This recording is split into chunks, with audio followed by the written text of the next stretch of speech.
Hello guys, welcome back to my YouTube channel. तो अगर guys आप थंबनेल पर क्लिक कर मेरे चैनल तक आए हैं, इसका मतलब या तो आप एक स्मॉल यूट्यूबर हैं या फिर आप एक यूट्यूब चैनल 2025 में स्टार्ट करना चाहते हैं। तो मैंने सोचा कि क्यों ना मैं आपको वो गलतियां बताऊं जो मैंने करी हैं, जो आपको नहीं करनी है, ताकि आप मुझसे ज़्यादा जल्दी अर्न करना स्टार्ट कर सके यूट्यूब से। तो चलिए फिर मैं अपना वीडियो स्टार्ट करती हूँ। तो गाइस, मैंने अपना चैनल स्टार्ट करा था 2021 में, जब मेरी बेटी ना, जो बड़ी बेटी है मेरी जानवी, वो थी लगभग 1-1.5 साल की। तो मैंने अपना चैनल स्टार्ट करा और मैं उसकी क्यूट क्यूट सी वीडियोस को अपलोड करती थी, बट मेरे व्यूज़ नहीं जा रहे थे। तो फिर मैंने धीरे धीरे मैं डीमोटिवेट होने लग गई कि यार व्यूज़ ही नहीं आ रहे हैं। तो ऐसे ही फिर मेरा जो कंटिन्यूटी था वो टूट गया। कभी मैं 2 दिन में, 3 दिन में, 4 दिन में और कभी कभी हफ्ते 10 दिन में भी वीडियोस अपलोड करती थी, तो कोई कंटिन्यूटी नहीं हो पा रही थी। फिर 2021-22 के लास्ट में मेरे घर में बहुत सारी शादियां हुई, जैसे मेरे भाई की शादी हो गई, मेरी नंदों की शादी हो गई। तो उनकी पूरी की पूरी मैरिज वीडियोस मैंने क्या किया, यूट्यूब में अपलोड करना स्टार्ट करा और ये ट्रिक ने काम करा मेरे लिए। और मेरे 4000 घंटे और 1000 सब्सक्राइबर बहुत जल्दी हो गए। और 2022 में लगभग 4 अगस्त 2022 को मुझे यूट्यूब की तरफ से एक नोटिफिकेशन आया कि मेरा चैनल अब यूट्यूब की जो क्राइटेरिया है मोनेटाइजेशन के लिए 4000 घंटे और 1000 सब्सक्राइबर पूरा कर चुका है, तो मैं अब अप्लाई कर सकती हूँ। And I applied for that and I was very happy. मेरा चैनल मोनेटाइज हो गया, 2-3 दिन में ही मुझे मोनेटाइजेशन का लिंक आ गया और I start earning from that. But उसके बाद मेरे जो वीडियोस थी वो इतनी ज़्यादा पॉपुलर नहीं हो रही थी, और ऊपर से जो मैं कंटेंट डालती थी वो कॉपीराइट का कंटेंट होता था। जी हाँ, 2 चीज़ें होती हैं। जो यूट्यूब चैनल रन कर रहे हैं उनको तो ये चीज़ पता होगी, बट जो नए यूट्यूबर्स हैं जो अभी स्टार्ट करना चाहते हैं उनको शायद ये बात ना पता हो। तो 2 चीज़ें होती हैं। पहली चीज़ होती है यूट्यूब में जो आती है स्ट्राइक होती है कि आपने किसी का कंटेंट उठाया और कंटेंट उठाकर आपने उसे डायरेक्टली अपने चैनल पे डाल दिया। तो आपको तो नहीं पता चलेगा, बट जिसका कंटेंट आपने डाला है ना, उसको इजीली पता चल जाएगा कि इस चैनल ने आपका कंटेंट डाला है। जैसे मेरी भी कुछ वीडियोस हैं जो दूसरे लोग अपने चैनल में डाल देते हैं, तो क्या होता है कि मुझे नोटिफिकेशन आ जाता है कि किसी और चैनल ने आपका कंटेंट यूज़ किया है। तो अगर आप चाहें तो आप स्ट्राइक मार सकते हैं। तो अगर मेरा कंटेंट कोई डालता है तो मैं उसे स्ट्राइक दे सकती हूँ, और स्ट्राइक देने के बाद अगर 3 स्ट्राइक यूट्यूब की तरफ से उस चैनल को आ जाती है तो आपका चैनल डेड हो जाता है, बंद हो जाता है। यूट्यूब आपके चैनल को बिल्कुल बंद कर देता है। तो ये होता है यूट्यूब स्ट्राइक। बट मेरे चैनल में जो आता है वो आता है कॉपीराइट। यूट्यूब की तरफ से कॉपीराइट कंटेंट आता है। अब कॉपीराइट कंटेंट में क्या होता है कि जैसे मैंने आपको बताया, मैं यूट्यूब में वीडियोस डालती थी, तो उसमें मैं जो म्यूजिक यूज़ करती थी वो कॉपीराइटेड होता है। तो कॉपीराइट होता है तो जिसका वो क्रिएशन है, जो जैसे कोई म्यूजिक कंपनी है, जैसे टी सीरीज हो गई, और भी बहुत सारी म्यूजिक कंपनीज है, तो उनका उस पर पूरा राइट होता है। तो मेरे चैनल से जो भी अर्निंग आती थी वो सारी की सारी उनके पास जाती थी, उसका पैसा मुझे नहीं मिलता था, क्योंकि आपको सिर्फ आपके ओरिजिनल कंटेंट का ही पैसा यूट्यूब देता है। अगर आप किसी और का कंटेंट डाल रहे हैं तो आपका पैसा नहीं मिलता है। हाँ, आप रीयूज कंटेंट डाल सकते हैं, बट उसके भी कुछ तरीके होते हैं जो मैं आगे आपको वीडियो में बताऊंगी, जो आपको करने चाहिए। तो इस तरीके से मेरा चैनल मोनेटाइज हो गया, बट अर्निंग स्टार्ट नहीं हो रही थी। और उसके बाद मैंने दूसरों की वीडियो देखी कि यार ये तो वीडियोस दूसरे के डाल के अपने चैनल में डाल रहे हैं एंड इनकी बहुत अच्छी व्यूज़ जा रही है, रेंज जा रही है। तो वही मैंने की सबसे बड़ी मिस्टेक। तो हाँ, मैंने सबसे बड़ी मिस्टेक करी रीयूज्ड कंटेंट डालकर। तो रीयूज्ड कंटेंट मैंने अपने चैनल में डाला और बाई चांस मेरी कुछ वीडियोज़ ने मिलियंस क्रॉस कर दिया, और मैं बहुत खुश हो गई कि यार अब तो पैसा ही पैसा नहीं है। तो बट ऐसा कुछ नहीं हुआ। कुछ ही दिनों बाद मेरी जो ये खुशी थी वो दुख में तब्दील हो गई, और यूट्यूब की तरफ से मुझे एक मेल आया, और यूट्यूब में वाईटी स्टूडियो में भी एक नोटिफिकेशन आया कि मेरा चैनल डीमोनेटाइज कर दिया गया है।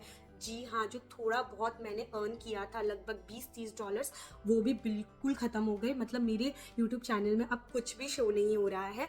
तो आपको पता है कि क्या होता है, जब आप $100 करते हैं तो ही आप अपनी फर्स्ट अर्निंग निकाल सकते हैं।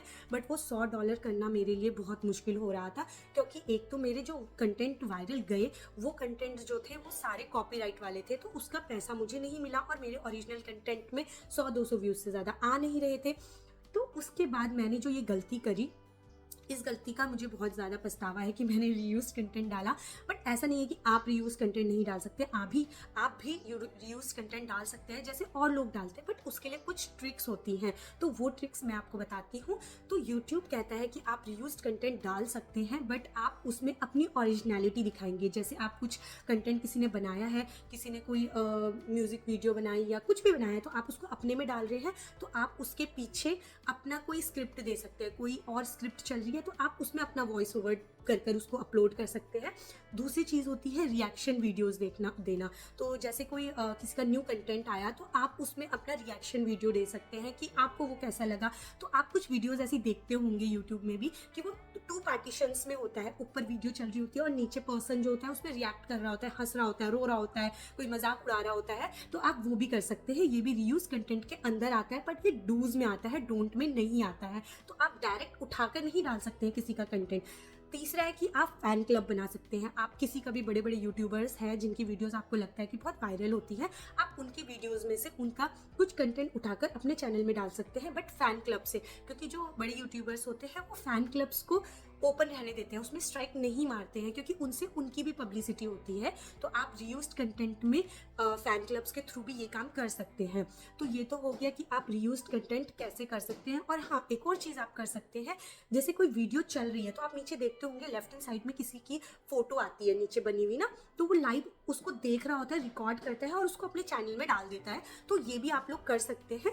और अगर कोई ऐसा होता है कि अपना पर्सनली हम लाइव नहीं दिखा सकते, अपने आप को फेस दिखाने में हम कंफर्टेबल नहीं है, तो हम क्या कर सकते हैं, हम अपनी कोई फोटो हो गई जो पासपोर्ट साइज फोटो है या किसी भी चीज़ की कोई भी फोटो हो गई, हम उसको भी कैमरे के आगे फ्लक्चुएट कर सकते हैं, या उसको ऐसे भी रख सकते हैं। मतलब इतना जरूरी नहीं है फ्लक्चुएट करना एंड ऑल, बट आप उसको रिकॉर्ड कर फिर अपने यूट्यूब चैनल में भी डाल सकते हैं। तो ये तो बात हो गई रीयूज कंटेंट को कैसे डालना है।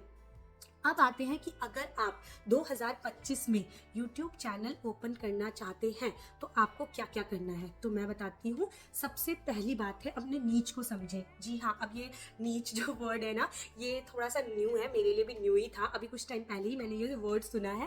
तो नीच को समझो का मतलब ये होता है कि आप अपने YouTube चैनल में क्या करना चाहते हैं, आपका कंटेंट क्या होने वाला है। तो आप किस चीज़ में अच्छे हैं, जैसे आप कुकिंग में अच्छे हैं या आप डांस में अच्छे हैं, तो आप डांसिंग वीडियो कोरियोग्राफ कर सकते हैं, क्योंकि आजकल बहुत ज़्यादा ये ट्रेंडिंग है कि लोग आपको देख के सीखते हैं। तो आप कोरियोग्राफर कर सकते हैं, आप अपना कुकिंग वीडियो डाल सकते हैं, या आप कोई मोटिवेशनल, अगर आपको लगता है कि लोग आपकी बातों से मोटिवेट होते हैं, इन्फ्लुएंस होते हैं, तो आप कुछ मोटिवेशनल वीडियोस अपलोड कर सकते हैं अपने चैनल में। तो सबसे पहले अपने कंटेंट को समझिए। उसके लिए आपको सबसे पहले करनी होगी सेल्फ स्टडी। सेल्फ स्टडी करने के बाद ही आप समझ पाएंगे कि आपके चैनल के पीछे का कंटेंट होगा क्या।